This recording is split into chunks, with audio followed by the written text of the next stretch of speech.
வேளாண் துறைக்கு ஒரு அமைச்சர் போட்டிருக்க, என்ன புடுங்கிறதுக்குடா போட்ட? எதுக்குடா போட்ட?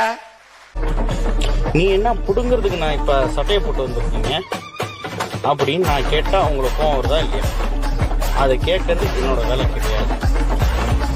சட்டை போடுறதும் போடாதும் அது உன்னோட விருப்பம், சரியா? அதே மாதிரி அமைச்சர் வேளாண் துறைக்கு அமைச்சர் போடுறது முதலமைச்சரோட வேலை.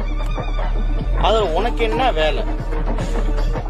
வேளாண் துறைக்கு ஒரு அமைச்சர் போட்டிருக்க, என்ன புடுங்கிறதுக்குடா போட்ட?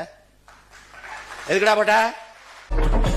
நீ என்ன புடுங்கிறதுக்கு நான் இப்ப சட்டையை போட்டு வந்திருக்கீங்க அப்படின்னு நான் கேட்டா உங்களுக்கு கோவம் வருதா இல்லையா? அதை கேட்கறது என்னோட வேலை கிடையாது. சட்டை போடுறதும் போடாதும் அது உன்னோட விருப்பம், சரியா? அதே மாதிரி அமைச்சர் வேளாண் துறைக்கு அமைச்சர் போடுறது முதலமைச்சரோட வேலை. அது உனக்கு என்ன வேலை?